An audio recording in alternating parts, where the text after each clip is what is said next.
Greetings everyone, my name is Jimmy Linville with 4L Irrigation. We're located in Keller, Texas, which is just north of Fort Worth. Most of the time we have really good winters. However, about every winter there's a few times where it's going to get below freezing for us. Sometimes it'll stay below freezing for a few days. Right now we're in one of those times. It's 11 degrees outside and everyone's wondering, what do we do to protect our sprinkler system? So the first thing is, if you have a controller that has an on and off dial, just go to your controller and turn it off. If you have a wireless controller like a Hydrowiser or a Ratio, then you're going to have to go to your phone and you're going to have to pause it.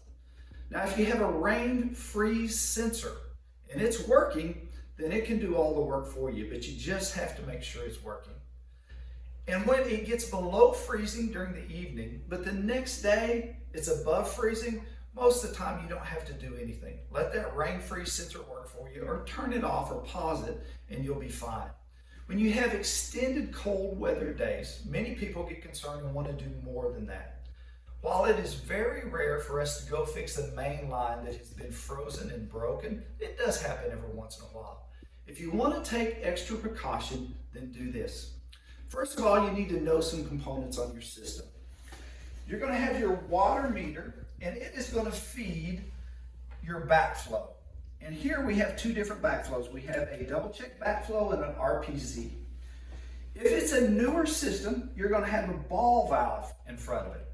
So if you want extra protection, turn the ball valve to cross the pipe. You can see in this situation it's running with the pipe. In this situation it's crossing the pipe. If it's crossing the pipe, it's off. If you have an older system and you do not have a ball valve, go to your double check and turn one of the handles off. Again, one can be parallel, but the other one has to cross in order for it to be off. When that happens, you're stopping all the water from this point on.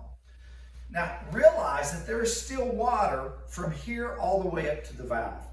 So once you get this backflow off, then go back to your controller, run each of your zones for 1 minute, and what happens is it takes this water that is pressured and it's up in this area and it releases it to your lateral lines.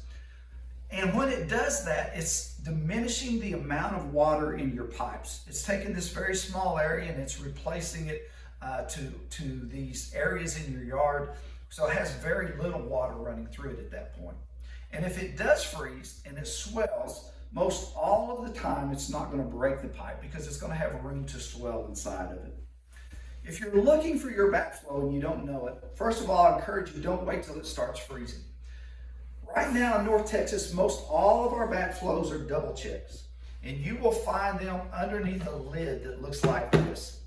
Most of the time they're about 2 to 6 feet from your water meter out by the street. But there are some times that they will put them in your yard, and sometimes even up in a flower bed. But don't wait to try to locate it until it freezes, because then the only thing that you can do is turn off your main line. And when that happens, you don't have water to your house. So know where it's at before it starts. And that's all you have to do with the double check. With an RPZ, there's a few more steps. Number one, if you have something that looks like this in your yard and you can see this, that's going to freeze. So make sure that you cover it. And they sell protective covers that's just meant for that. And they also sell aesthetic stones, big rocks that you can put over them so that they don't look so bad.